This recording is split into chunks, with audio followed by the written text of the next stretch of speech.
El Señor es contigo, bendita eres entre todas las mujeres, y bendito es el fruto de tu vientre, Jesús. Santa María, Madre de Dios, ruega por nosotros pecadores, ahora y en la hora de nuestra muerte. Amén. Cierra un momento tus ojos. Y le vas a pedir al Señor en este momento que hable a través de la palabra, que hable a través de la predicación, que derrame la fuerza de su Espíritu a través de esta enseñanza. Suplícale, Señor, háblame, dame una palabra que me edifique, que me construya. Una palabra, Señor, que pueda hacer transformar mi vida en otra diferente. Una palabra que me dé conversión, una palabra que aumente mi fe, una palabra que me lleve a vivir la vida en comunidad, como iglesia. Una palabra, Señor, que me lleve a servirte de día en día. Gracias, Señor, porque nos hablas a través de tu palabra. Gloria al Padre, y al Hijo, y al Espíritu Santo.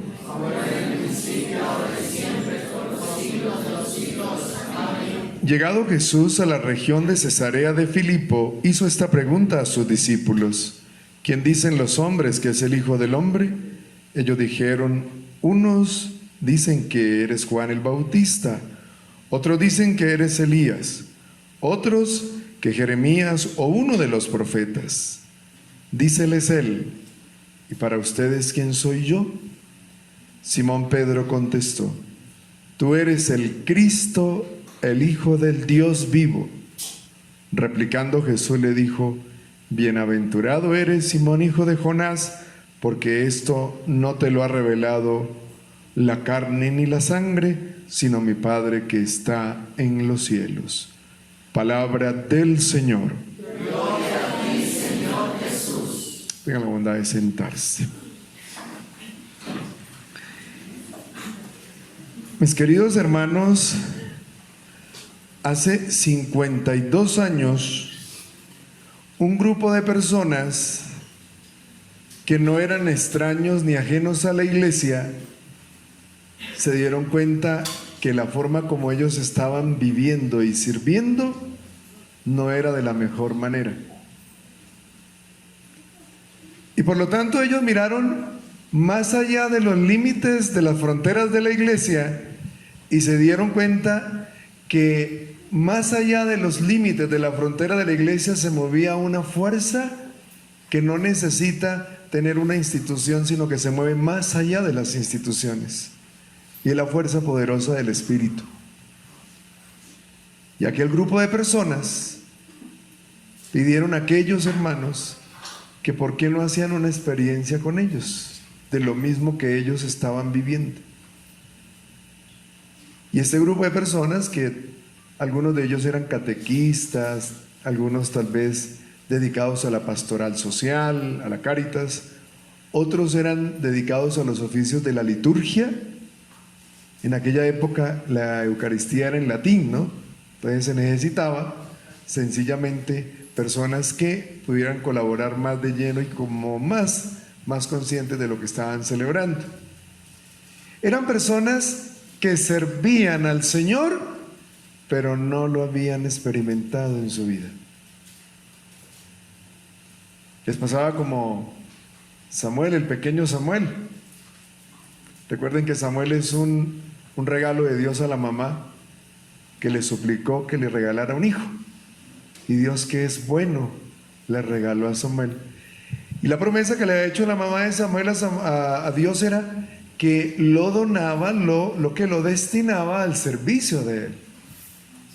Y entonces dice el texto que Samuel empieza a estar al servicio de Dios, pero hubo un momento en la edad de Samuel, cuando ya crecía, que Dios lo llamó: Samuel, Samuel. Y él iba a tocar la puerta allá de la habitación de Elí, el sacerdote, para ver si lo estaba llamando. Varias veces, hasta que Elí cayó en la cuenta: no soy yo, es Dios. Cuando él te llame, dile: habla, Señor, que tu siervo escucha. ¿Cómo le dijo? Habla, Señor, que tu siervo escucha. Aquellos personajes que hace 52 años dieron origen a esta experiencia que se llama renovación carismática, les pasaba lo mismo que Samuel. Sirviendo en la iglesia en diferentes ministerios, pero no habían experimentado el poder de Dios. Por eso, un fin de semana se van de predicación y de oración, y por primera vez aquellos que eran de iglesia viven la experiencia del Espíritu de Dios en su propia iglesia, y de ahí empieza por toda aquella región y por los diferentes lugares del mundo se empieza a dar ese toque especial de esta corriente maravillosa que el cardenal Leo Suenens acostumbraba a llamar una corriente de gracia, la corriente del Espíritu Santo de Dios. Hermanos, cuando Jesús le pregunta a sus discípulos ¿quién es Jesús para ellos?, la respuesta de Pedro no se deja esperar. Recuerde que Pedro es del grupo de los discípulos. Los 4 evangelios tienen algo muy característico. Presentan 2 grupos siempre alrededor de Jesús. Un grupo lo llama, los 4 evangelios lo llaman la multitud, la muchedumbre, la cantidad de gente, la gente que se acolpaba alrededor de Jesús, y con Jesús iban y venían un grupo que llamaban los discípulos, que después se transformarían en los apóstoles. Discípulo y apóstol son 2 palabras diferentes, hermano. A veces las entendemos como en el mismo significado y es un error. En esa época eran discípulos, porque el discípulo es aquel que hace lo que usted está haciendo esta noche. ¿Qué es lo que está haciendo? Eso, está escuchando. Y el apóstol está enseñando. A mí ya me mandaron hace rato. El apóstol es el enviado y el discípulo es el que está a la escucha. Por eso el profeta decía: Señor, dame oído de discípulo para escuchar tu enseñanza. Y Pedro, que es del grupo de los que ya dejó la multitud y decidió hacer camino de discipulado con Jesús, conocía mucho más a Jesús que la multitud. Hoy también en la iglesia hay multitud y discípulos, pero lo más triste es que a veces los que son discípulos no hacen discipulado. Ya se desprendieron de la multitud, se identifican en grupos, pero no hay discipulados. ¿Qué es lo que hace Pedro? Da una respuesta de discípulo, de aquel que ha conocido a Jesús, que sabe quién es Él, porque lo ha visto, lo ha escuchado y ha tenido experiencia de comunidad con Él, porque lo llamó para estar con Él y luego para enviarlos a evangelizar, según Marcos 3, 13 al 15, o 3 del 13 en adelante. Hermanos, ¿cuál es la respuesta de San Pedro en este texto del Evangelio de San Mateo, en el capítulo 16, versículo 13 en adelante? ¿Cuál es la respuesta de Pedro en el versículo 16? 16 dice: tú eres el Cristo, el Hijo de Dios vivo. ¿Cómo dijo? Tú eres el Cristo, el Hijo de Dios vivo. Eso es muy importante tenerlo presente, porque la renovación carismática tiene que ver mucho con ese nombre, que es el nombre de donde surge el nombre de la iglesia, el nombre de cristianos. Los apóstoles que han tenido experiencia de Jesús veían ya en Jesús el Cristo. Atentos que esa palabra es muy importante saber de dónde viene. En el antiguo pueblo de Israel, el pueblo de la primera alianza, habían 3 personajes a los que se les decía Cristo, pero en el idioma de ellos no se decía Cristo, sino Mesías, es decir, de la palabra nuestra, Mesías. Mesías se tradujo al griego por Cristo. Cristo es una palabra del idioma griego. Y Mesías es una palabra hebrea, de Mesías. ¿Qué significaba esa palabra Mesías que traducimos al castellano? El ungido, el consagrado, el que tiene el Espíritu para ejercer un estilo de vida. Y esos tres personajes eran el rey, el sacerdote y el profeta. ¿Quiénes eran? Eso se les decía Mesías, es decir, consagrados, es decir, ungidos. Los que han leído Primera Reyes, Segunda Reyes, Primera Samuel y Segunda Samuel, se dan cuenta que tanto los sacerdotes como los reyes y los profetas se les ponía aceite en la cabeza como rito de consagración, y ese rito de consagración tenía presente que era el momento crucial donde el Espíritu de Dios descendía sobre estos elegidos. Mesías.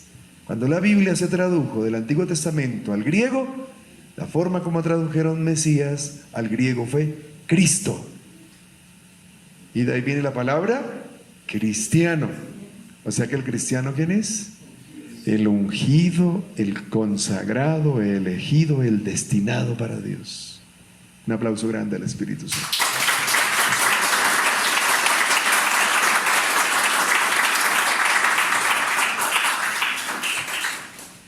Hermanos, estos tres personajes en el pueblo de Israel entraron en decadencia a medida que se acercaba la hora crucial de la plenitud de los tiempos en Jesús, del nacimiento de Jesús. Y entonces, ¿qué pasaba? Fueron perdiendo importancia, relevancia, porque los reyes se volvieron muy sinvergüenzas. Porque los reyes no hicieron lo que el Señor les había indicado muchas veces por dónde tenían que guiar a su pueblo. Y los profetas, poco a poco el profetismo se volvió una profesión, como hoy en algunos hermanos el sacerdocio se volvió también una forma de vivir profesional. Y el profetismo igual. Si usted lee el Antiguo Testamento va a encontrar que muchos profetas sencillamente se dedicaban a ser profetas porque era la forma como eran protegidos por el rey, y entonces daban falsas profecías que llevaban al rey y a su reinado y a su reino, lo llevaban por caminos equivocados. A medida que se acercaba el nacimiento de Jesús, esas tres instituciones perdieron vigor, vigencia, y entonces el pueblo de Israel empezó a decir: Señor, regálanos al Mesías. ¿Cómo decía? Señor, regálanos al Mesías. Pero como nos sucede a nosotros, le sucedía al pueblo de Israel. Si tenemos que ponernos de acuerdo, ¿cómo queremos las cosas? A veces no nos ponemos de acuerdo, ¿cierto? Qué difícil poner un grupo de acuerdo, ¿no? Hasta en la casa cuesta ponerse de acuerdo, ¿no? Pues el pueblo de Israel también era lo mismo. No sabían cómo querían el Mesías. Uno lo querían sacerdote, porque el culto había decaído, porque el culto no era del esplendor de la época de Salomón, y porque por allá, después del regreso del destierro de Babilonia, otros que no eran levitas entraron a ser parte del sacerdocio, y entonces el sacerdocio se volvió impuro. No era el pueblo, la tribu elegida, sino que eran otros que también entraron a ser parte del sacerdocio. Otros esperaban al Mesías, al ungido, lo esperaban profeta, porque ya el profetismo había decaído, no había profetas.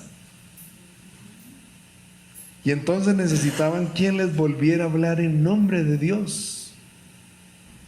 Y otros esperaban al Mesías, al ungido, como rey, porque como por varios siglos fueron vasallos, es decir, sometidos por otros imperios, y en la época de Jesús estaban sometidos al imperio romano, antes al imperio griego, y antes del imperio griego al imperio persa, y antes al imperio persa estaba el imperio babilonio, y antes del imperio babilonio estaba el imperio asirio, y antes del imperio asirio el imperio egipcio. Un pueblo siempre sometido. Y entonces esperaban un rey que luchara, montara a caballo y dirigiera toda la reconquista del esplendor de la época de Salomón, de David, que fue donde el reino de Israel se hizo conocer por la región. Hermanos, y nace Jesús. Y nace haciendo alusión a la profecía. Nace por la fuerza del Espíritu. Mira que Lucas 1:37, cuando el ángel le pregunta, María le pregunta al ángel, ¿cómo será eso? Porque el ángel le dice que ya ha sido escogida, que va a concebir un hijo, que ese hijo será rey, será poderoso, su reino no se acabará. Y entonces le dice, ¿cómo será eso? Y el ángel le dice a la Virgen, el Espíritu de Dios descenderá sobre ti, el poder de lo alto descenderá sobre ti. Y lo que tú concebirás en su vientre será llamado Santo, será Hijo del Altísimo. Hermanos, el Espíritu de Dios está al inicio de la vida terrena de Jesús. Por eso Jesús es el Mesías. Por eso Jesús es el Cristo. Por eso Jesús es el Hijo de Dios ungido. Esa es la respuesta de Pedro. La respuesta de Pedro es un dogma de fe. Como el dogma de fe es decirle a María virgen. Es esto mismo que estoy acabando de decir como cita bíblica. El poder del Altísimo cubrirá, engendrará ese vientre.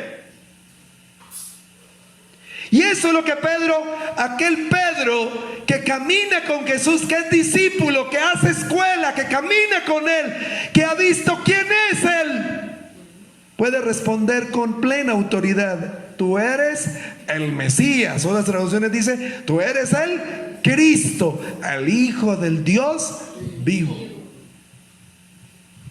Hermanos, precisamente cuando el Nuevo Testamento empieza a hablar de la promesa que ya en el Antiguo Testamento se había hecho, la promesa del Espíritu, en María fue una experiencia personal, como eran las experiencias del Antiguo Testamento, personales. O sea, te necesitaban para ser rey. Por favor, pasas aquí, te consagramos y de hoy en adelante eres el rey de Israel. ¿Te necesitaban para ser sacerdote?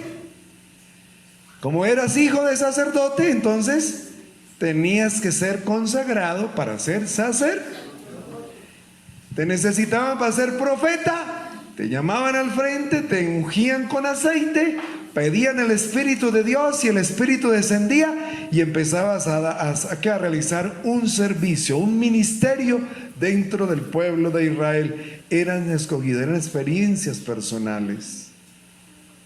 Pero ya habían profecías en el Antiguo Testamento, y una profecía que cita Hechos de los Apóstoles, el día de Pentecostés, es precisamente la de Joel capítulo 3. Ustedes lo han escuchado varias veces. Joel capítulo 3, se me perdió Joel en mi Biblia. Joel capítulo 3, y dice lo siguiente, y de verdad que se me perdió. Joel capítulo 3, versículo del 1 al 5, dice: después de esto yo derramaré mi espíritu sobre todo mortal. ¿Sobre quiénes? Y profetizarán sus hijos y sus hijas. ¿Quiénes profetizarán? Sus hijos y sus hijas. No, diga, mis hijos y mis hijas. ¿Quiénes profetizarán? Mis hijos y mis hijas. porque yo no tengo, pero ustedes creo que sí. Sus ancianos tendrán sueños. ¿Quiénes tendrán sueños? Pero no el de que se duerme por la noche, que algunos ya están empezando. Sueños. Sus jóvenes verán visiones. ¿Quiénes verán visiones? Nosotros los jóvenes, digan. Y hasta sobre sus siervos y siervas derramaré mi espíritu en aquellos días y realizaré prodigios en el cielo y en la tierra, sangre, fuego y columnas de humo. El sol se convertirá en tinieblas y la luna en sangre ante la llegada del día de Yahvé grande y terrible. Y todos los que invoquen el nombre de Yahvé se salvarán, porque en el monte Sión y en Jerusalén habrá una escapatoria, como ha dicho Yahvé, y entre los supervivientes estarán los que llame Yahvé. Palabra de Dios. Esa unción, esa consagración, ya desde los tiempos del profeta, no lo anunciaba para uno escogido, sino para toda criatura, todo mortal. Levante la mano los mortales. Alguno de pronto no se querrá mortal, pues es problema suyo. Si usted es mortal, usted está incluido en esta profecía. ¿Está o no está?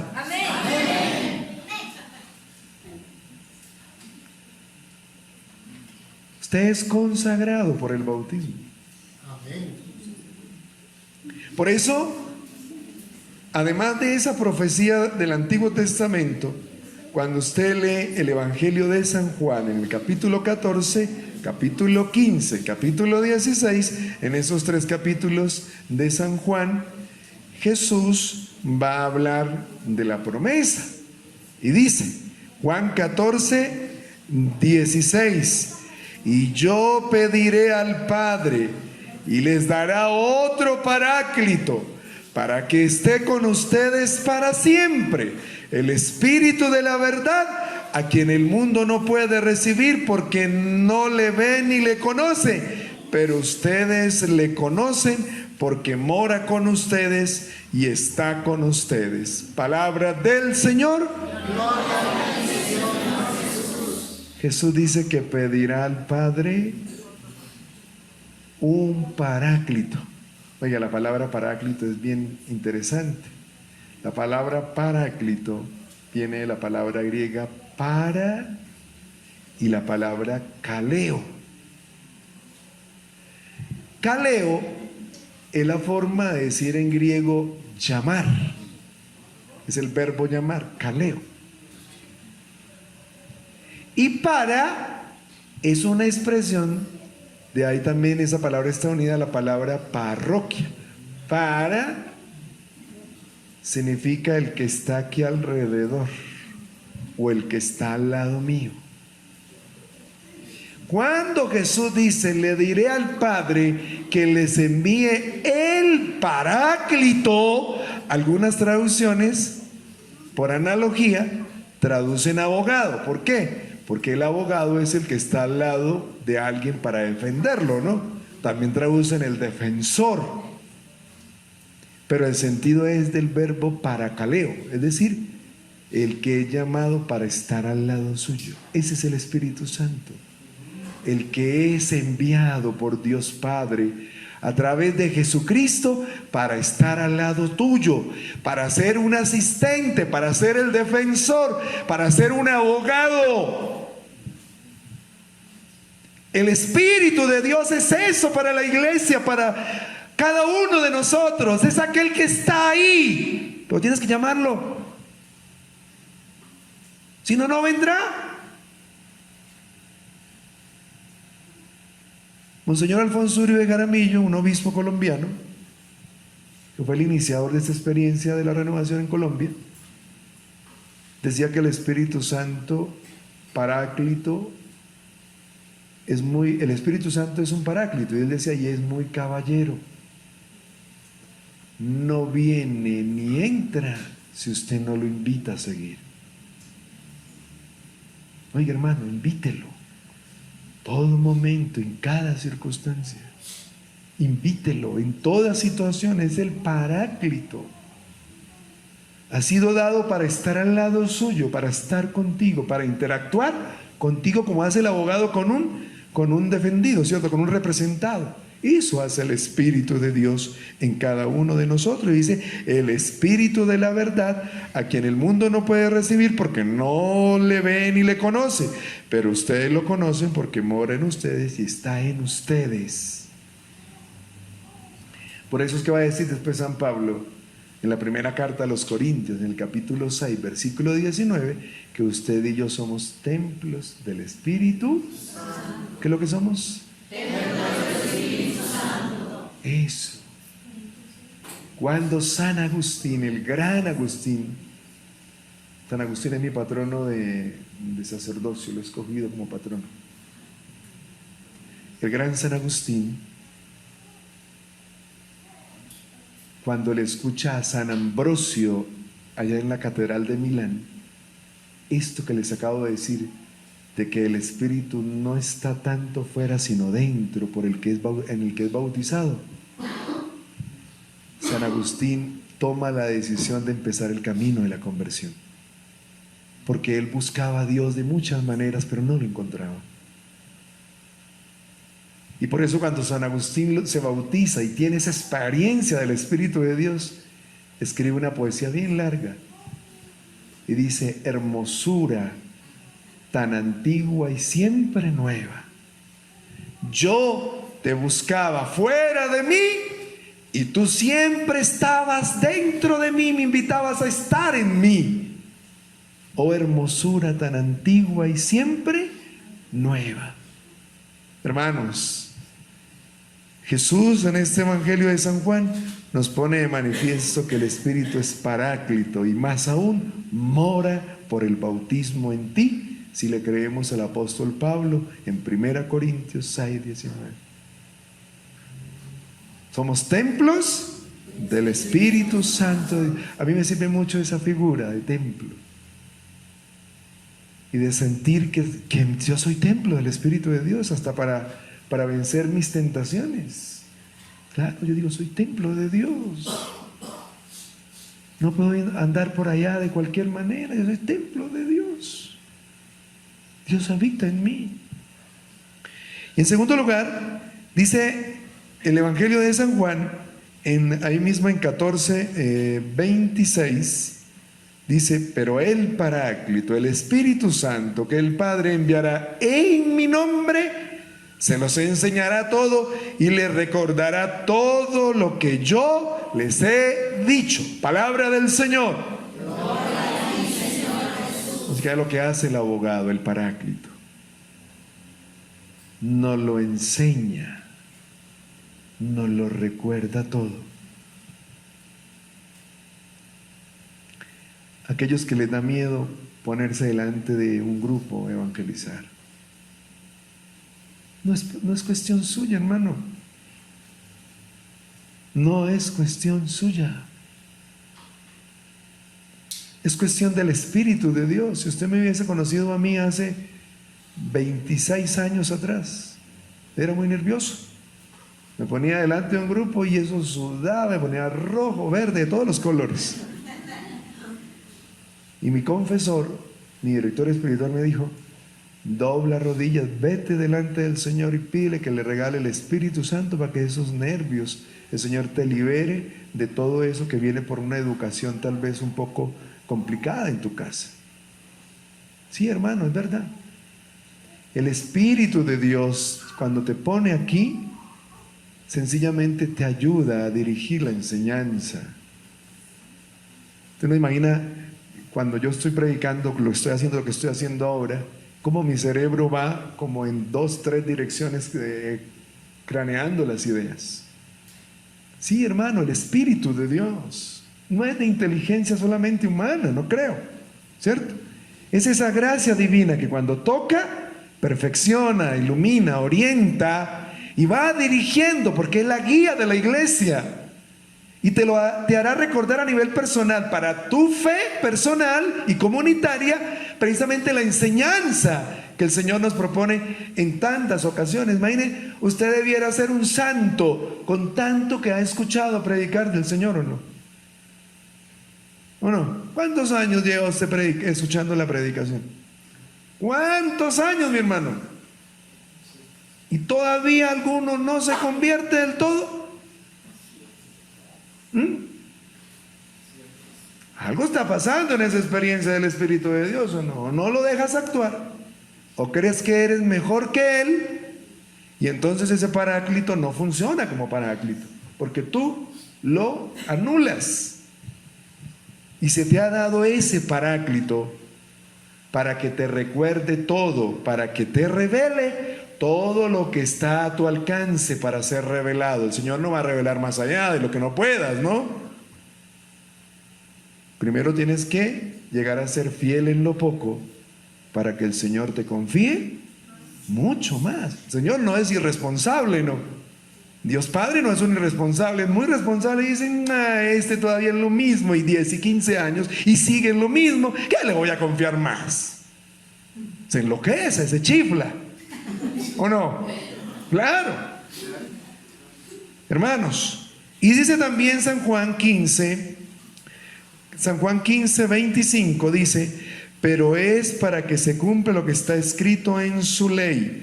Cuando venga el Paráclito, que yo les enviaré de junto al Padre, el Espíritu de la verdad, que procede del Padre, Él dará testimonio de mí. Palabra del Señor. Testimonio, hermano. Yo aprecio mucho al Papa Benedicto. Tuve la oportunidad de dialogar 3 veces con él cuando estaba en Roma. Y es un hombre muy sabio, muy sencillo en medio de tanta cosa en la cabeza que sabe. Y hay algo que ese Papa me ayudó mucho en experiencia de evangelización, y es: los nuevos cristianos, los nuevos creyentes vienen por el efecto del contagio. Oye, no por el proselitismo que podamos hacer convenciendo a otro. Oiga lo que estoy diciendo. Una cosa es el proselitismo. Usted puede andar haciendo proselitismo por un lado y por otro, pero si usted no se abre a que el Espíritu dé testimonio en usted, estos grupos van a pasar 20, 30 años y los mismos 4 gatos y medio. Sí, hermano. Ríase todo lo que quiera por la forma como lo digo, pero es así. Uno de los signos, sencillamente, que estos grupos han tenido una efusión, un Pentecostés, un nuevo Pentecostés hoy en la vida de la iglesia, es que aumenta, hermano. Que aumenta. Que aumenta. Mire, en mi diócesis, durante casi 20 años evangelizaron con un proyecto de pastoral muy de índole social. Y sí, se construyeron muchas cosas, y sí, la gente se reunía, pero esa gente que por lo general se reunía no era convertida. En unos líos. Y cambiamos de estilo de evangelización en una experiencia que en Colombia se llama Sistema Integral de Evangelización, que nació muy de la mano de la renovación carismática y también del movimiento neocatecumenal. Se llama Sistema Integral de Evangelización, pero es más carismático que catecumenal, pero es conformar comunidades en procesos. Hicimos la experiencia, hermano, y en cuestión de 5 años, eso era un boom de evangelización que no había hecho el anterior proyecto de pastoral en 20 años. ¿Por qué? Porque cuando el Espíritu de Dios toca los corazones, los pone a testimoniar lo que viven y lo que experimentan. Ahí sí nadie dice amén. Ahí sí nadie dice amén. Se quedan callados. Ahí sí nadie dice amén, ¿cierto? Hermanos, Y dice también, ahí mismo en el capítulo 16, versículos 7 y 8, pero yo les digo la verdad, les conviene que me vaya, porque si no me voy, no vendrá a ustedes el Paráclito, pero si me voy, yo les enviaré, y cuando Él venga, convencerá al mundo en lo referente al pecado, en lo referente a la justicia, en lo referente al juicio y en lo referente al pecado, porque no creen en mí. Palabra del Señor. Gloria a ti, Señor Jesús. Lo que hará ese Espíritu Paráclito, esa promesa en cada uno de nosotros. ¿Qué hará? Convencerá al mundo del pecado. Hermanos, yo camino por todo el Ecuador. Hoy decidí estar con ustedes acá porque el pasaje me lo compraron para mañana. A las 6 de la mañana tengo que estar en el aeropuerto. Y el Señor me ha dado la gracia de estar sirviendo la renovación por todo el país. Y eso me ha dado la oportunidad de ir escuchando la renovación y los hermanos. Hermanos, hacen falta más caminar en conversión. Yo aquí no conozco, sino por ahí 1, 2 o 3. El resto no lo conozco. Y los que conozco son santos.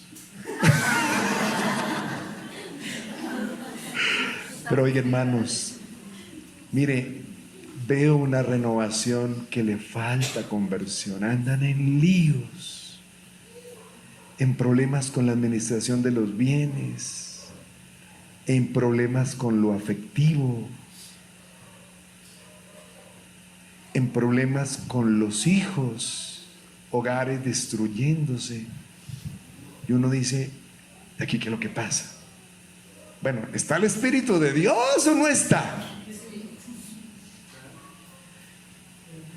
¿Está el Espíritu haciendo su obra o no la está haciendo?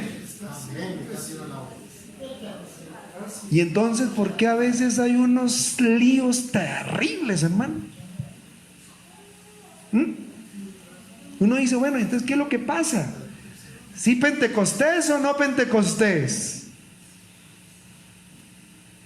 O Jesús nos podría decir lo que nos dice en el Evangelio: tal vez este pueblo me honra con sus labios, pero su corazón, en la Biblia el corazón no es solo el órgano por donde se bombea la sangre. En la Biblia el corazón es la vida, la experiencia. Este pueblo me honra con sus labios, pero su corazón está lejos de mí. Tal vez. Claro que eso sucede por ahí en otros grupos. En este grupo no, en otro. Hermanos, es muy importante tener presente esas promesas que ha hecho Jesús. Ahí está solo en promesa. Lucas, al final del capítulo 24, propone también la promesa. 24:49 de Lucas dice: miren, yo les voy a enviar sobre ustedes la promesa de mi Padre. Ustedes permanezcan en la ciudad hasta que sean revestidos del poder de lo alto. Palabra del Señor.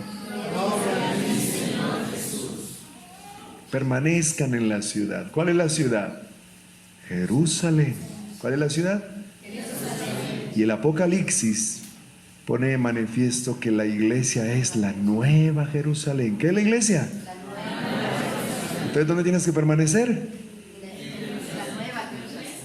En la iglesia. ¿Dónde tienes que permanecer? En la iglesia. Y la iglesia es la experiencia comunitaria, no es la institución con el nombre católico, no es la experiencia comunitaria.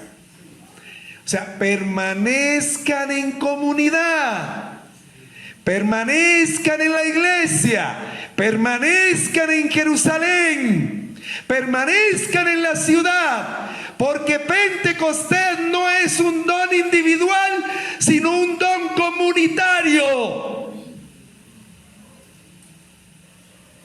¿Qué es lo que es Pentecostés? Un don comunitario para vivir un cristianismo comunitario.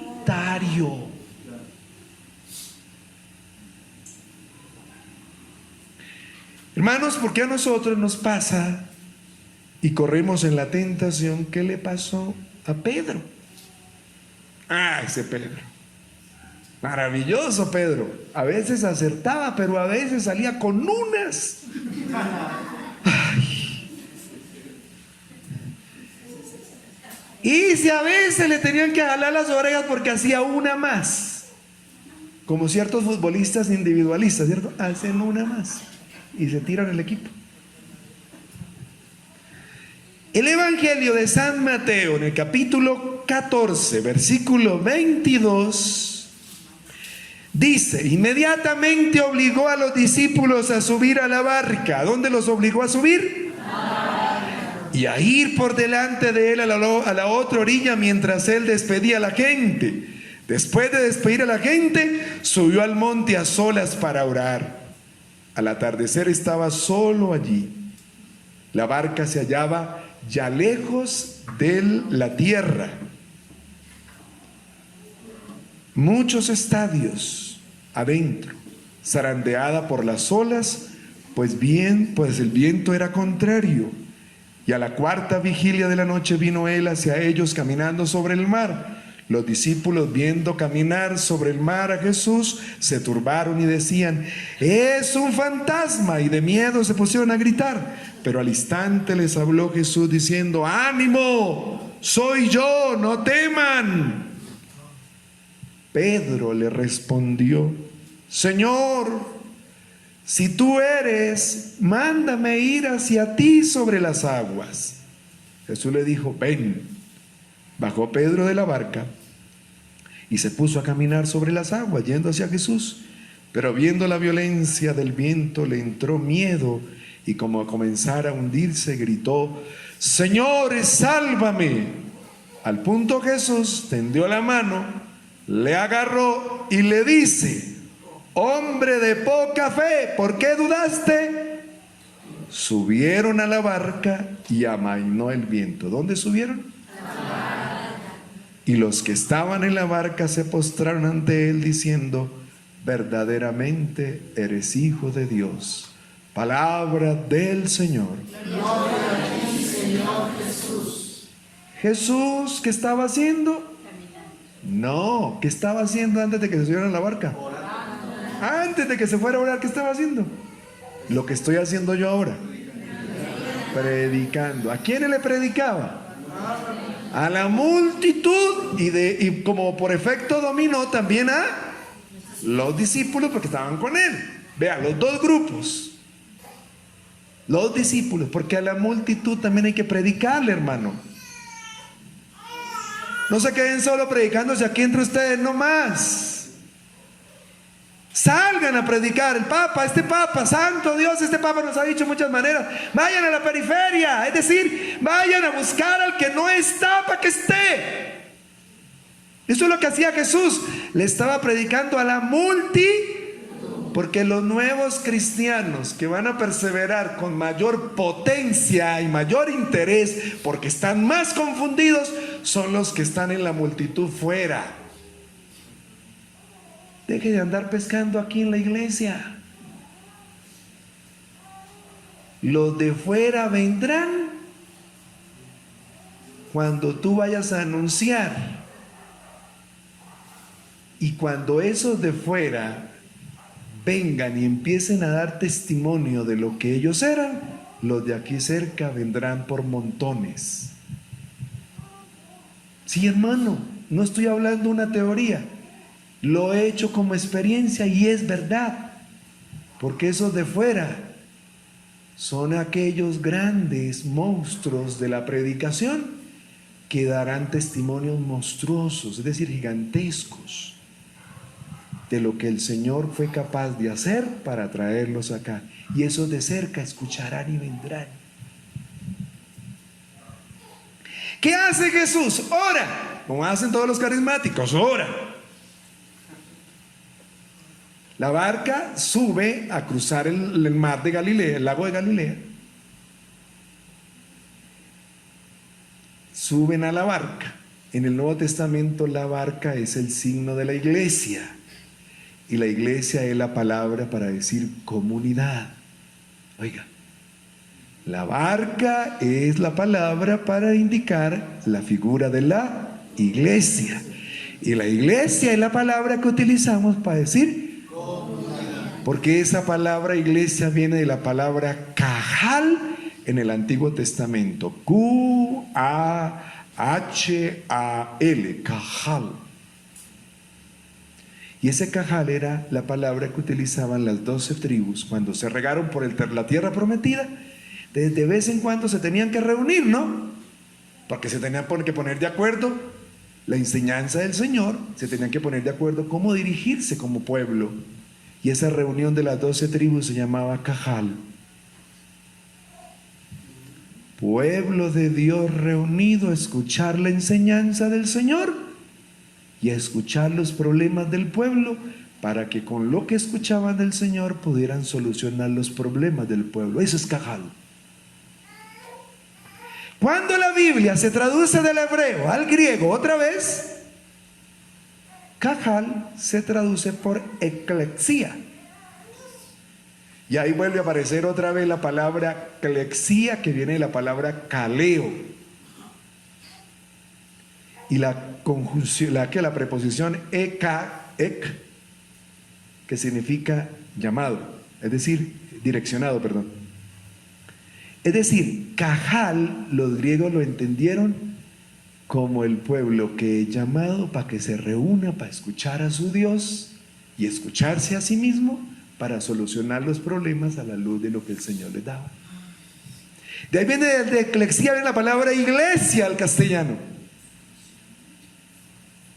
Antes pasó por el latín, y el latín nos dio la palabra iglesia a nosotros. Iglesia es eso, el pueblo de Dios que se reúne, como hoy están reunidos, para escuchar la enseñanza del Señor. Pero ustedes tienen que aprenderse a escuchar unos a otros para ver cuáles son los problemas, para que puedan solucionar esos problemas a la luz de lo que el Señor les dice cada vez que se reúnen en comunidad. Pedro y los discípulos subieron a la barca, es decir, empezaron a caminar en comunidad en la barca para empezar la travesía. El mar en la Biblia es el lugar de lo tormentoso, lo que se congestiona, lo que se vuelve insoportable. Haga de cuenta como la vida de los pueblos, que es muy agitable, ¿no? Los pueblos, las ciudades, uno se pudiera subir. Cuando yo tengo la oportunidad de subirme allá al teleférico y mirar toda la ciudad o gran parte de la ciudad, digo, ¿qué situaciones estarán dándose en este momento allá en la ciudad de Quito? Para poder cruzar esas situaciones de la humanidad hay que subirse en la barca, hermano, porque el único que puede caminarlas es Jesús. Y nosotros solo en la barca, es decir, en comunidad. O habrán problemas del mar que te van a hacer daño, te van a golpear, porque tú como Pedro crees que eres valiente para andar caminando sobre las aguas. Pedro ve a Jesús y los discípulos, y a pesar que han caminado varios años con él, cuando lo ven en ese poder de su gloria, caminando sobre las aguas, con la autoridad que tiene el Hijo de Dios, como no conocían hasta ahora esa gran magnitud de Jesús, lo ven como un fantasma. Así le pasa a algunos. Malo porque no hace, y cuando hace, también malo. Pobre Jesús.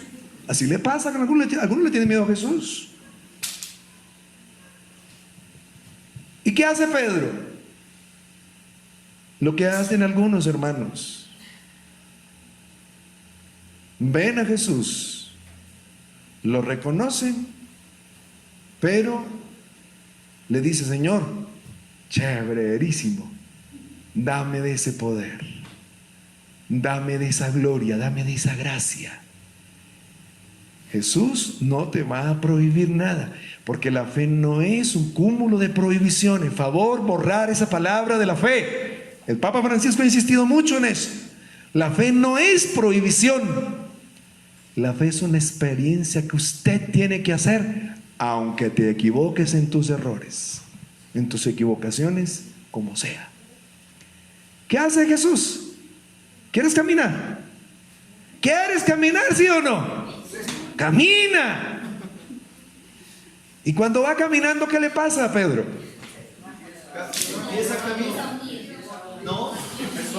Empezó a caminar. ¿Y qué pasó cuando después de que empezó a caminar, qué fue lo que sintió? ¿Y qué pasó después de que sintió miedo? Se empezó a hundir. ¿Se hundió del todo? ¿Por qué no se hundió del todo? Porque empezó a decir: Señor, sálvame. ¿Cómo dijo? ¿Y qué hace Jesús? No, momento. ¿Qué hace Jesús? ¿Lo reprende primero? Sí, lo reprende primero después de haberle dado la mano. Le da la mano y le dice: hombre de poca fe. ¿Y a dónde lo regresó? ¿A la tierra seca? A la barca, porque la barca no ha terminado su travesía y sigue hoy aquí haciendo la travesía. Amén. Gloria a Dios. Hermano, ¿qué fue lo que le falló a Pedro? La fe. ¿Tenía fe o no tenía fe? Sí tenía, porque Jesús le dijo: hombre de poca. Y si no, no hubiese caminado sobre las aguas. No tenía suficiente fe. ¿Cuál fue la fe que le falló a Pedro? ¿Cuál fue la parte del credo que le falló a Pedro? ¿Cuál fue? A ver, el que me diga, mañana le escribo al Papa Francisco. Están reunidos y está aquí el presidente de la conferencia episcopal allá reunido. ¿Qué fue lo que le falló a Pedro? Si me dice, le mando carta diciéndole: Monseñor Arellana, por favor pida un proceso de canonización por un hermano de este grupo, porque sabe qué fue lo que le pasó y la fe que le falló a Pedro. ¿Cuál fue? ¿Cuál fue la parte de la fe que le falló a Pedro? Porque se olvidó que estaba con el Todopoderoso. No, él al contrario se sintió motivado porque dijo: aquí está Jesús. ¿Qué le falló a Pedro?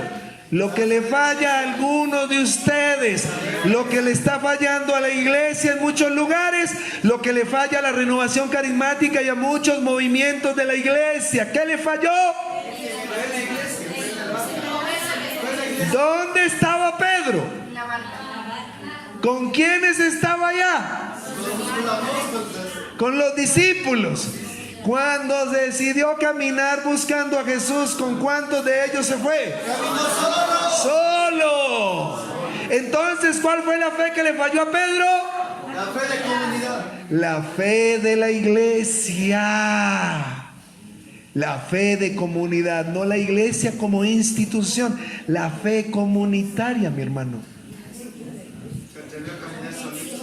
Pentecostés no es para hacer superapóstoles. Con Pentecostés es para crear comunidades vivas que testimonien a un Cristo resucitado, que se mueve esa comunidad por la fuerza del resucitado, que es el Espíritu Santo. Amén.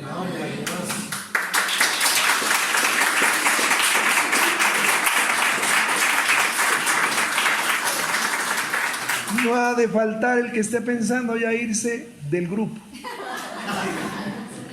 No ha de faltar el que se siente como Pedro ya crecidito, pensando que puedes vencer el mundo con todo lo que tiene, iluso. Solo si te mantienes unidos a otros podrás vencer el mundo. Jesús mismo lo dijo, ¿o es que no le creen las palabras al maestro?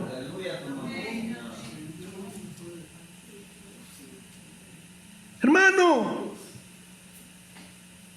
O hacemos que esta experiencia sea lo que debe ser, o repensamos la historia, o le gritamos al Señor: sálvame, que me estoy ahogando porque ando en individualidades. ¿Por qué no surgen los carismas en muchos de los grupos nuestros? ¿Por qué quieren caminar solos? Porque se creen creciditos por lo poquito que ya el Señor les ha dado y piensan que eso ya es todo. No, hermano. Hizo lo que le falló a Pedro y lo que le está fallando a la iglesia. El día en que este grupo, yo me imagino que son muy unidos, se aman, se quieren, se perdonan, se colaboran, sufren con el que sufre, lloran con el que llora, ríen con el que ríe. Ay, hermano, el cielo, aquí la Trinidad. Hermano, Pentecostés es un don comunitario. El Señor no quiso tener elegidos dentro del pueblo, sino que todo el pueblo fuera elegido y consagrado. Eso es lo que nos dice precisamente, hermano mío, cuando leemos el texto del bautismo de Jesús. Mire lo que dice Mateo capítulo 4, versículo 13. Leámoslo desde el 16. Una vez bautizado Jesús, salió luego del agua, y en esto se abrieron los cielos, y vio al Espíritu de Dios que bajaba como una paloma y venía sobre él. Y una voz que salía de los cielos decía: este es mi Hijo amado, en quien me complazco. Palabra del Señor. Cuando nos bautizaron a nosotros sucedió lo mismo que cuando bautizaron a Jesús. Por una razón. Y la razón nos la da Efesios 1:22. Efesios 1:22 dice, Efesios 1:22, 23, dice: sometió todo bajo sus pies. O sea, el Padre Dios sometió todo bajo sus pies y le constituyó a Jesús cabeza suprema de la iglesia, que es su cuerpo, la plenitud del que lo llena todo en todo. Palabra de Dios. Oye, hermano, Jesús es la cabeza, dice Efesios 1:22. Y la iglesia es su cuerpo. Cristo es la cabeza, la iglesia es su cuerpo. Por eso, cuando bautizaron a Jesús, bautizaron la cabeza. Y no hay cabeza que no tenga. Por eso había que inventar el bautismo para su cuerpo, que es la iglesia. Lo mismo que sucedió en el bautismo de la cabeza, sucedió en el bautismo del cuerpo. ¿Qué fue lo que sucedió en el bautismo de la cabeza, que es Jesús? Lo mismo que sucedió en su bautismo. El cielo se abrió, descendió el Espíritu Santo y Dios Padre acogió tu vida como hijo. Se abrió los cielos, porque si usted lee todo el capítulo 3 de Génesis, al final dice que quedó todo cerrado y el ser humano expulsado del jardín. ¿Quién lo volvió a abrir? Jesús. ¿Qué descendió?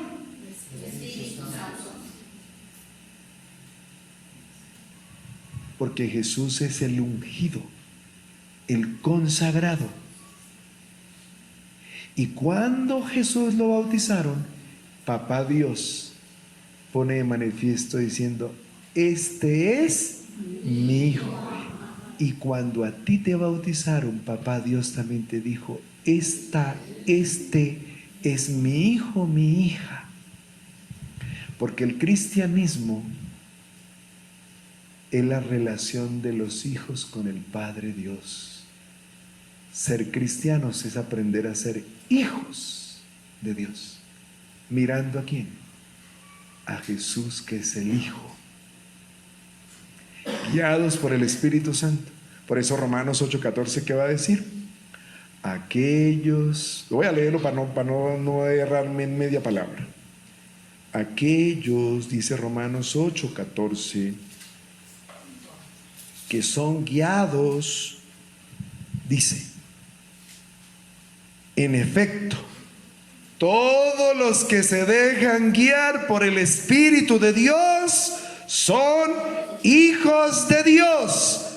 Ustedes no han recibido un espíritu de esclavos para recaer en el temor, antes bien han recibido un espíritu de hijos adoptivos que nos hace exclamar: Abba, Padre. El Espíritu mismo se une a nuestro espíritu para dar testimonio de que somos hijos de Dios, y si somos hijos también herederos de Dios y coherederos de Cristo, y si compartimos sus sufrimientos, para ser también con Él glorificados. Palabra de Dios.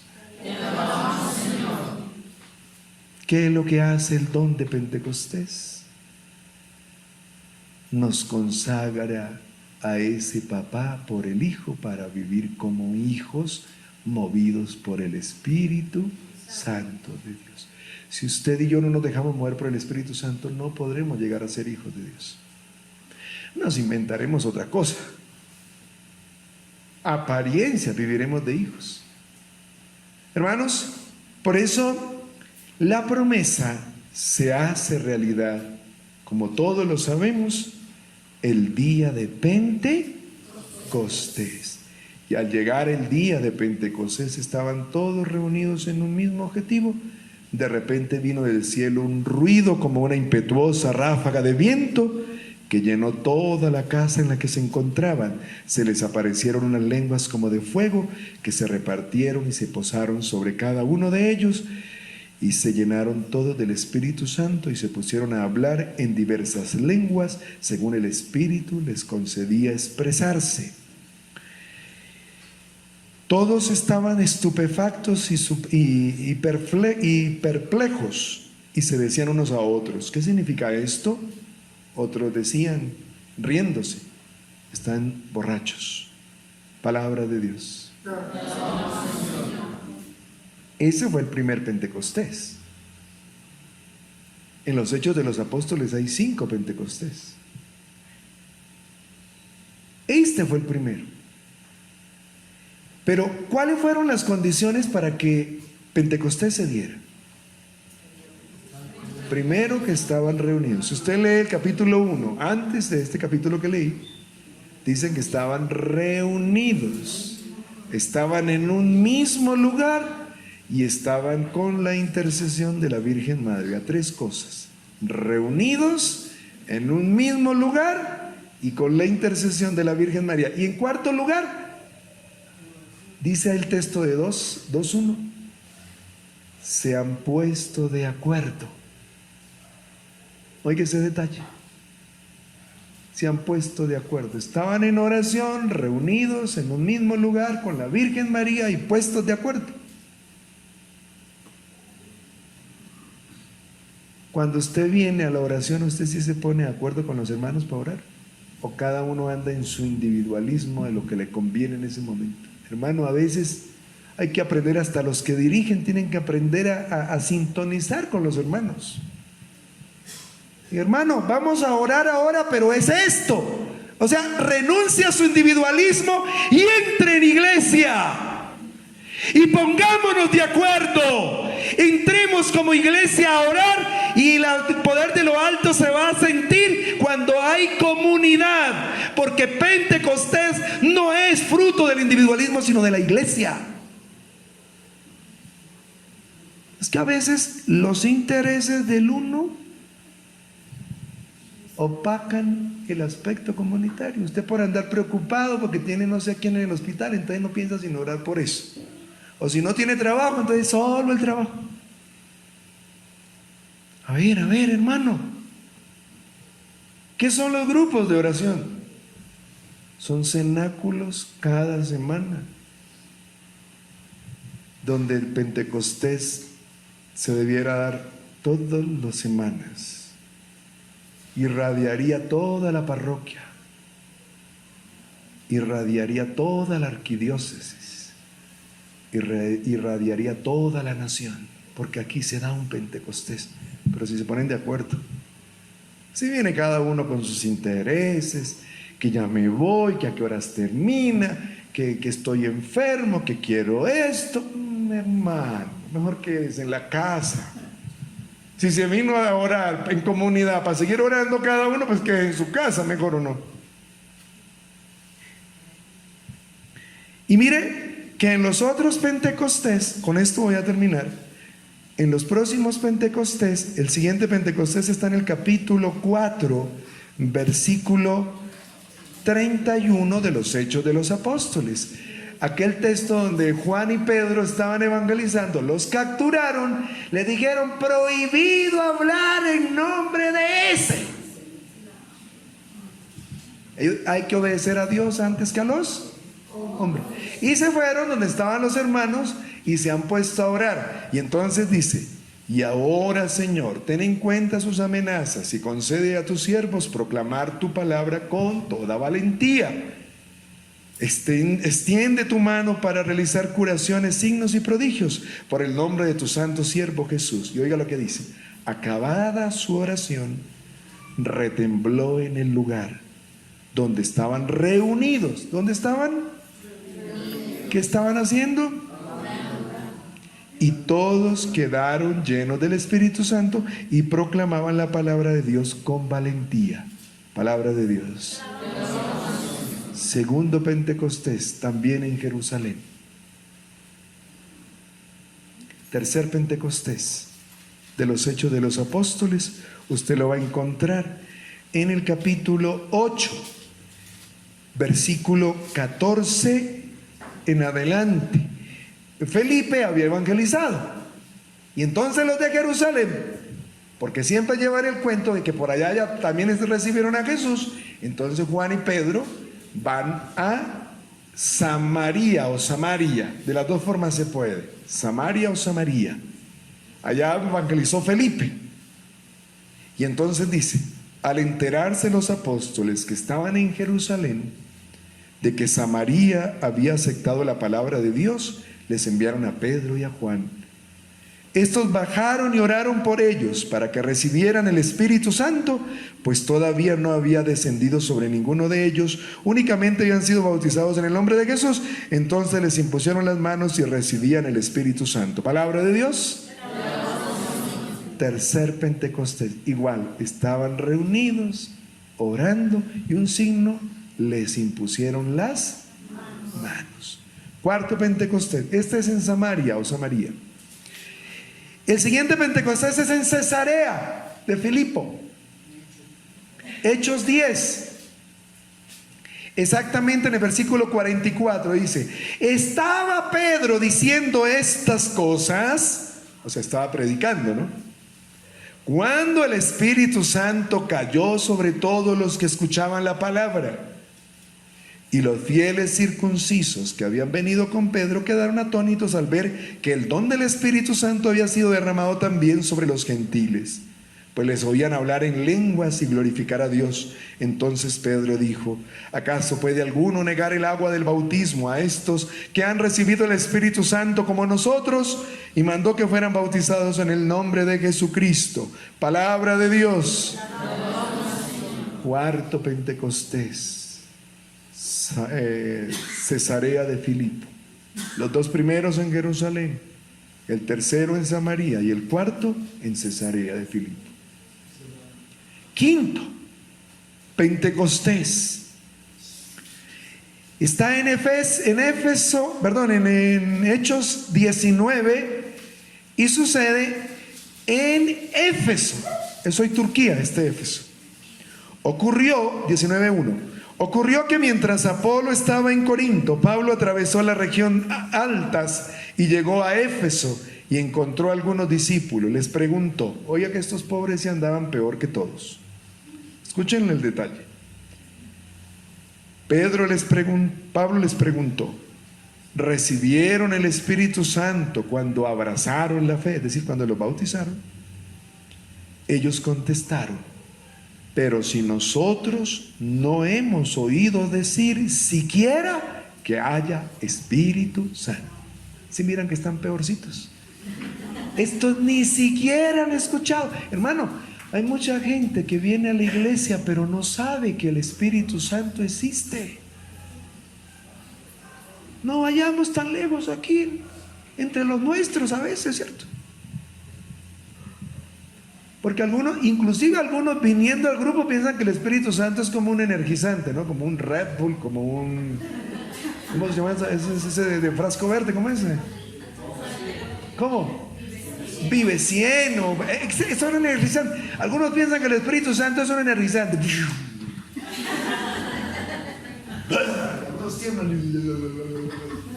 Ay, hermano, no saben que es el Espíritu de Dios. Eso no es así. No. Vea que dice que en el bautismo de Jesús ni siquiera se sintió porque apareció como en forma de paloma. ¿Cómo aparecen las palomas? Oiga, la paloma es lo más elegante para aterrizar. Ni se siente. Y algunos...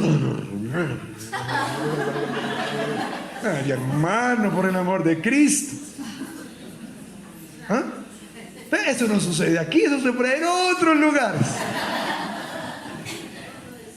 Y entonces Pablo les preguntó, pues ¿qué bautismo han recibido? El bautismo de Juan. Respondieron.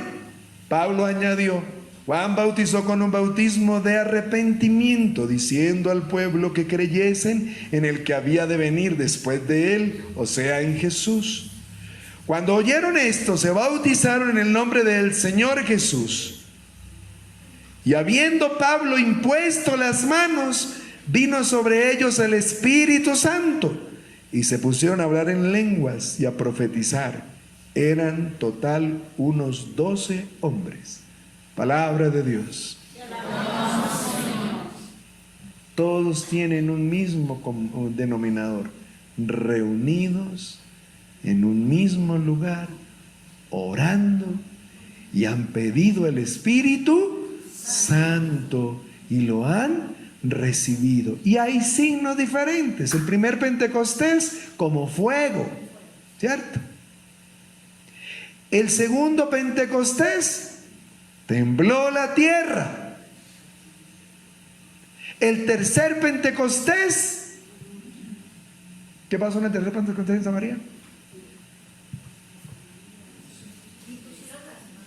Sí, el signo era, le imponían las manos.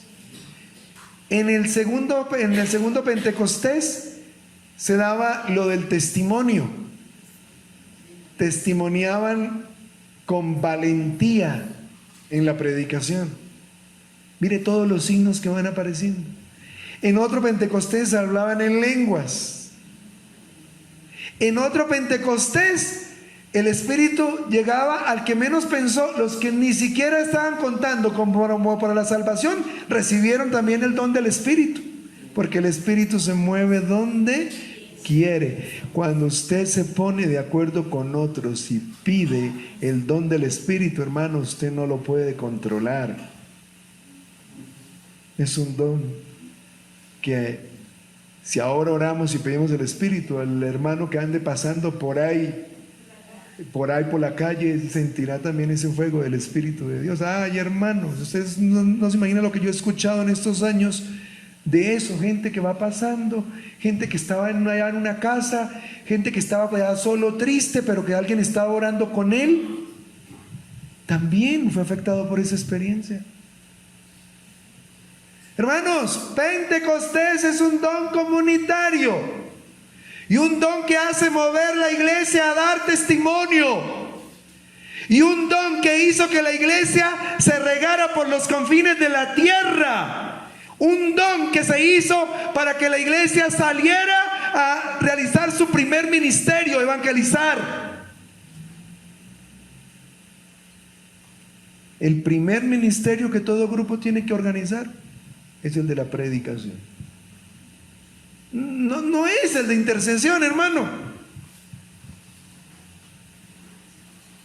Es el de predicación. Porque se necesita quien se ponga al frente para instruir a los hermanos en el nombre del Señor. Y se necesita de esos hermanos que cuando haya la necesidad de la multitud, ahí con fuerza, con unción, anuncien a Cristo resucitado que se está moviendo en el corazón de ustedes, ¿o no?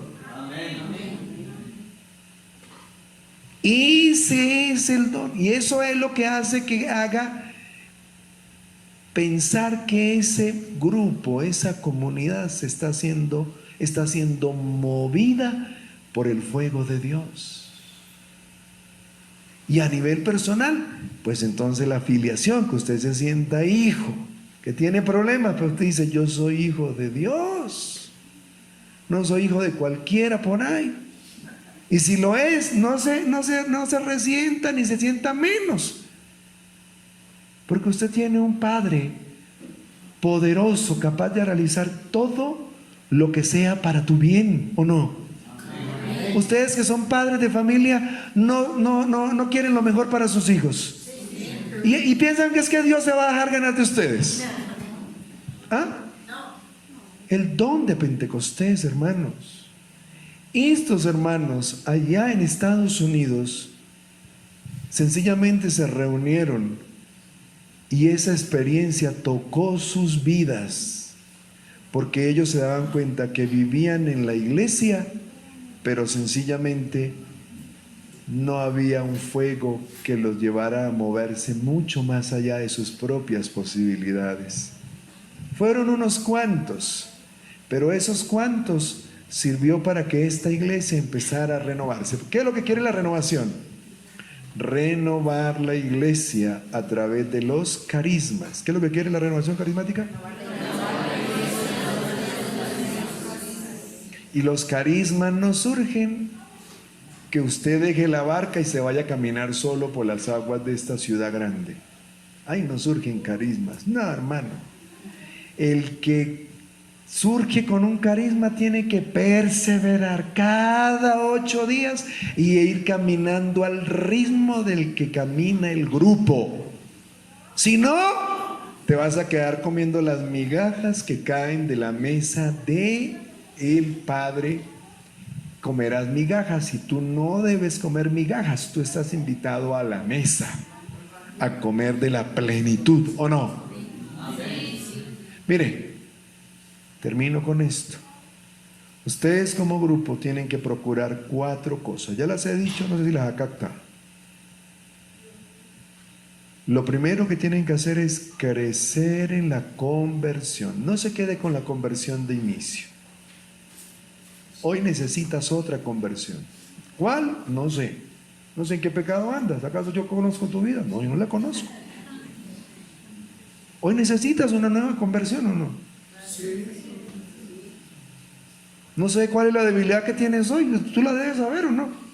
Recuerda que el demonio ataca por la debilidad de cada uno, ¿o no? Así fue que complicó la vida de Eva y Adán, ¿o no?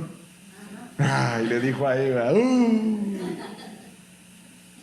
si comes de ese fruto adquirirás sabiduría y serás como diosa. Porque es mujer, Dios, o diosa no, diosa. Oiga, Dios. Eso le sonó a Eva, porque Dios es poder. Y ella no vio, sino diga, ahora sí, pobre Adán.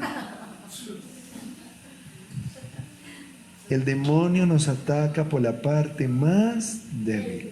Y usted tiene que ya a esta altura saber cuál es su debilidad. Primero que debe hacerse experiencia es trabajar siempre la conversión. Al programar el caminar del grupo cada año hay que tener en cuenta qué actividades de conversión van a hacer durante el año, concretas. Y constantemente estar motivando, hermanos, hay que ir al confesor. Ay, hermanos, yo a veces me he encontrado ahora en el encuentro. ¿Quiénes estuvieron en el encuentro de Azogues?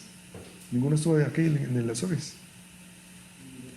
El próximo vayan, no se queden. Sí, el próximo lo vamos a hacer obligados. Eso, en el nombre de Jesús van. Oiga, estuve confesando por lo menos unas 13 horas en todo el encuentro. 13 horas. Hermanos, y gente de la renovación con 5 años, 10 años, 9, y uno campeón como de 15 años sin confesarse. Ay, hermano, yo digo, bueno, ¿y entonces? ¿Esto para qué sirve? Primero, para que usted se convierta. Eso hay que trabajarle constantemente, porque las tentaciones están siempre ahí al salir aquí mismo puede ser, ¿cierto? Y Jesús nos dijo, no nos dejes caer en la tentación. Por algo lo dijo el maestro, ¿o no? Segundo aspecto que tienen que trabajar en grupo: la maduración de la fe, mi hermano. Usted tiene que crecer en la fe tiene que aumentar, ¿o no? Tiene que hacer como aquel hombre que Jesús le sanó a su hijo, que le dijo, Señor, creo, pero aumenta mi fe. ¿Cómo dijo? Eso. Y la fe crece en la medida en que tú conoces más de cerca a Jesús, porque la fe, la palabra fe viene de una palabra griega que es pistis. Y pistis se puede traducir como fe, como creencia, como confianza, como adhesión, como apertura. Y en la medida en que usted conozca a Jesús, conozca su enseñanza, conozca la vida de la iglesia, en esa misma medida usted tiene fe, porque se abre al misterio de Dios, ¿o no? Por eso la formación es importante. Hay que hacer procesos de discipulado, ¿o no? Tercer aspecto que tienen que trabajarle, el aspecto comunitario, hermano. O sea, la fe no es individual. O si no, pues esa gracia. Jesús, el primer día que llamó, apareció por ahí Andrés con otro que no dice el nombre en Juan 1:35. Le hubiese dicho a Andrés, Andrés, como tú eres el primero, entonces el lunes es el día que te atiendo. Después apareció Pedro, te toca en segundazo, el martes. Después apareció Felipe, el miércoles. Después apareció Bartolomé, jueves. No, hermano, porque no hay 12 días. Dice Juan 1:35 en adelante que ellos lo iban siguiendo, Andrés y el otro que no dice el nombre, porque ese es usted. Y entonces le dice, ¿qué buscan? Y ellos, a la respuesta de qué buscan, que son para las cosas, ¿te busca cosas? Ellos le respondieron, Señor, no busca cosas. Maestro, rabí lo llaman. ¿Dónde vives? ¿Qué buscaban ellos? Un maestro. Y el maestro es el que enseña a vivir, el que educa. Eso es lo que buscaban. Ellos no buscaban cosas. Jesús les preguntó que si buscaban cosas. ¿Qué buscan? No, Señor, cosas no. A ti que eres el maestro, enséñanos a vivir. Vengan y se quedaron aquel día. Es comunitario, hermano. Al aspecto comunitario hay que trabajarle. Y hay que dejar tanta bobadita y voy a decir una palabra fea, tanta pendejadita que hace perder la comunidad, hermano. Que no me miró, que no me saludó, que no me dijo feliz cumpleaños, y ay, hermano, por el amor de Dios, dejemos tanta bobada que hace perder el sentido de comunidad. Por esta comunidad que murió Cristo, usted no puede andar por ahí bobeando por cualquier cosa. Pero eso no sucede aquí. No, padre, eso es por ahí en otros grupos. Que no me miró, que no me saludó, que no me determinó. Ay, hermano. Y el cuarto aspecto que usted tiene que trabajarle es el servicio. Por eso llama renovación carismática. Los carismas son la forma de servir con unción. Porque ¿qué es un carisma? Es primero un don natural con el que tú naciste en tu ¿cierto? En tu naturaleza humana. Pero cuando te acercas al misterio de Dios, el Espíritu Santo sabe que tú por lo menos cantas o tocas un instrumento y entonces le pone unción, y eso es lo que se llama carisma. La palabra charis en griego es gracia, y que la gracia es la presencia de Dios entre nosotros. O sea, un carisma es la confirmación de un don que hay en cada uno de nosotros y que el Espíritu lo hace surgir. ¿Para qué? Para servir primero a la comunidad, después a la parroquia. Oiga, primero al movimiento, porque el movimiento tiene que crecer con los carismas, ¿o no? Crecer en calidad y en cantidad. ¿Tienen que crecer en qué? ¿Qué es la calidad? Que se convierta, que usted madure la fe, que usted aprenda a vivir en comunidad. Ay, qué difícil es, ¿no? Vivir en comunidad. Ay, ese hermano. ¿Cierto? Quisiera ahorcarlo. Hoy no me saludo. Oiga, calidad, que usted aprenda a servir. Ay, de esos carismáticos calientapuestos de 30, 40 años. Buenos para nada.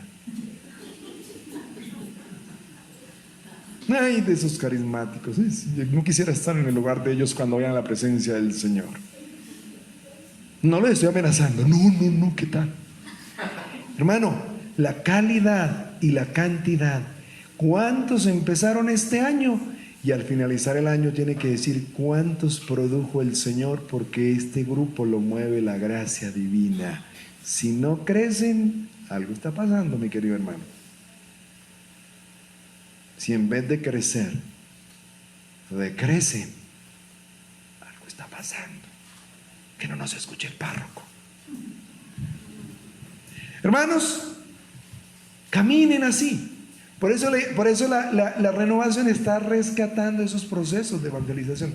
Mañana vuelo temprano a Guayaquil, después a Milagro, porque tengo con la renovación en Milagro precisamente el seminario de vida en el Espíritu, porque ellos ya rehicieron, como para recuperar la experiencia hace unos meses atrás, hicieron el seminario de vida en el Espíritu, se empezaron a reunir en grupos de crecimiento en las casas, por ahí máximo 18 personas, porque hay casas pequeñas.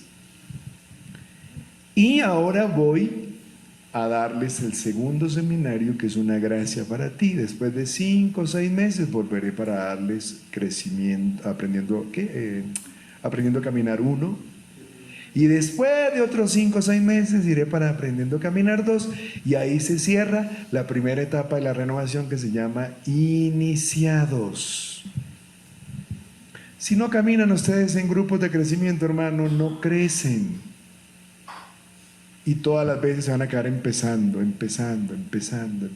No, los seres humanos, por cuestión biológica, estamos llamados a crecer mucho más en la gracia del Espíritu, ¿no? Entonces, hermanos, que el Señor los ayude, que el Señor los fortalezca. Pongámonos de pies. Cierra un momento tus ojos.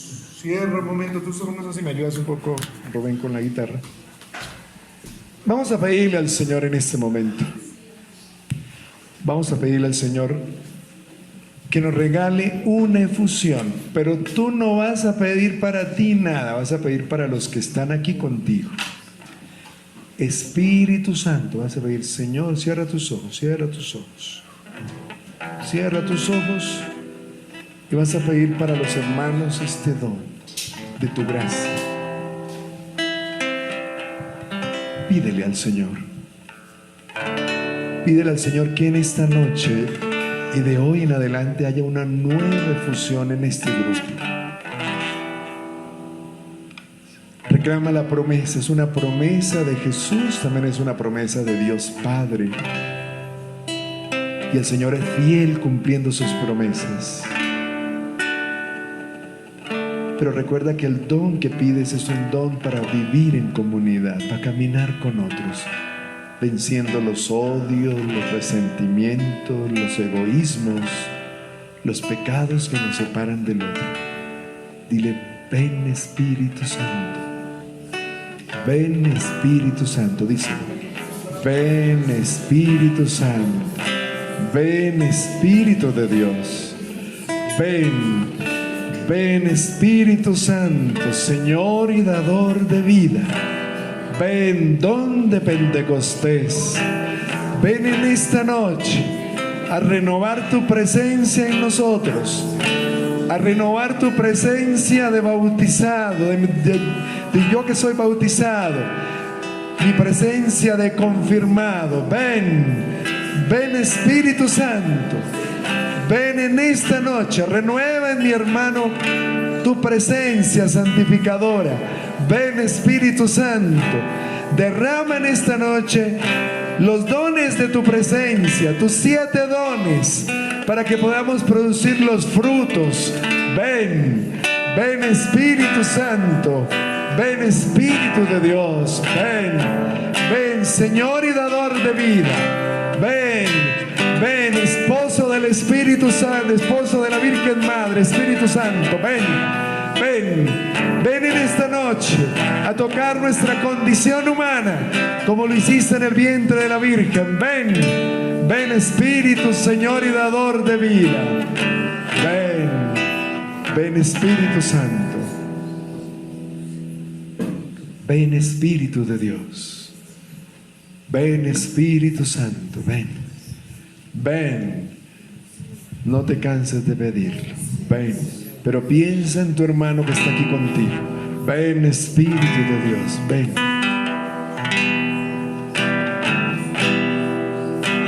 Espíritu de Dios, llena mi vida,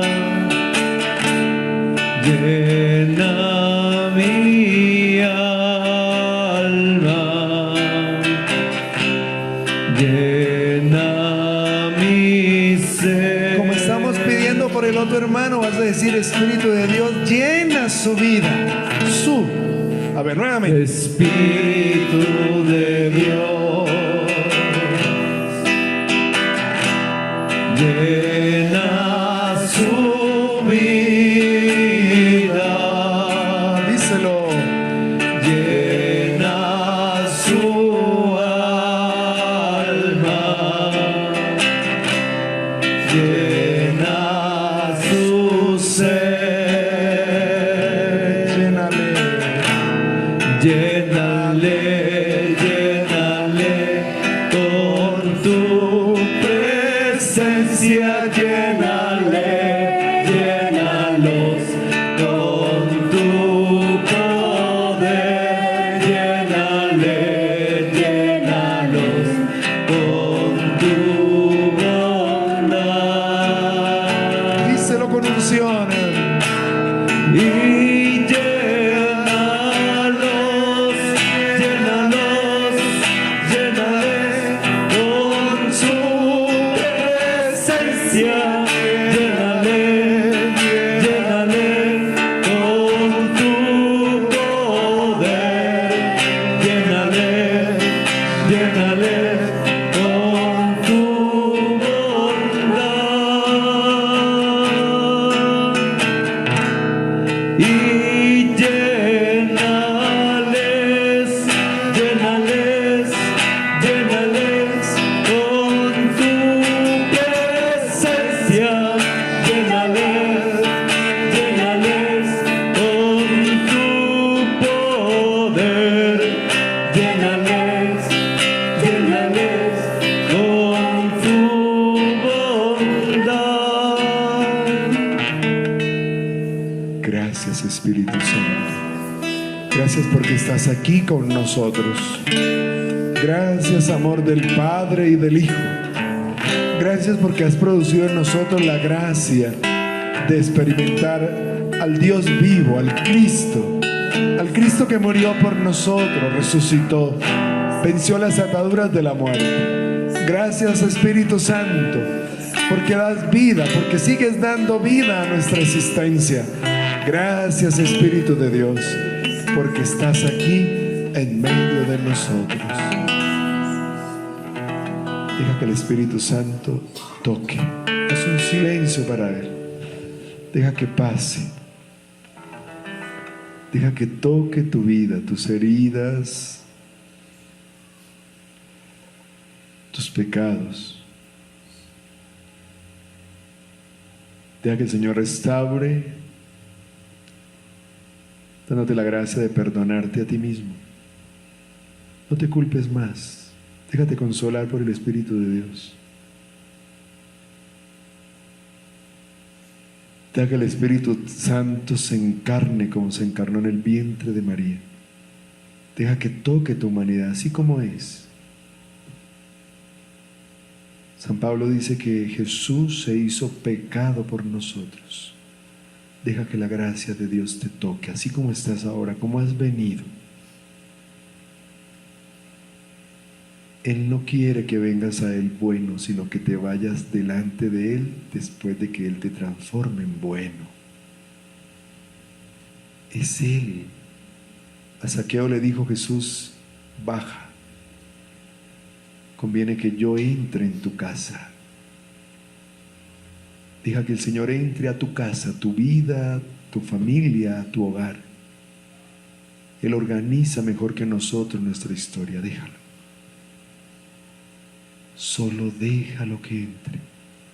Con que entre en tu casa a través de ti, toda esa familia se convertirá.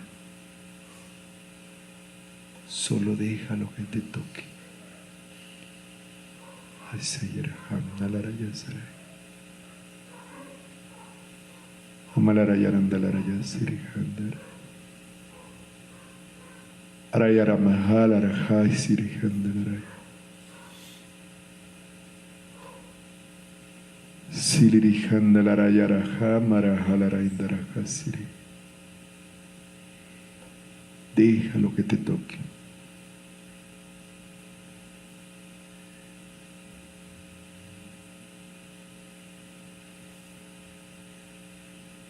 Déjalo que Él sea Señor de tu vida. Es el Señor y dador de vida. No importa lo que antes haya sido o lo que hasta este momento está siendo. Es lo que hará Él a partir de ahora.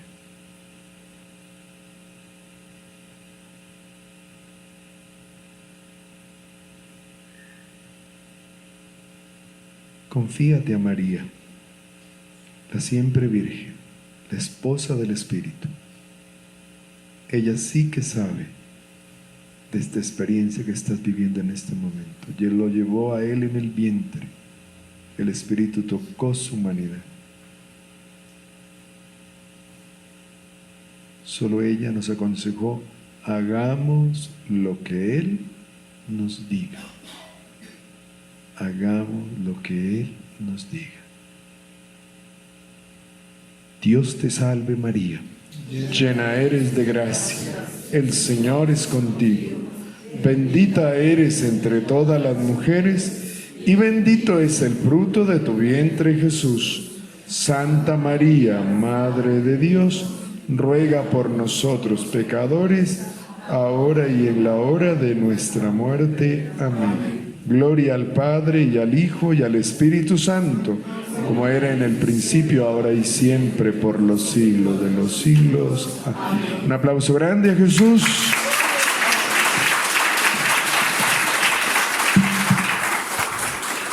Nos da la bendición para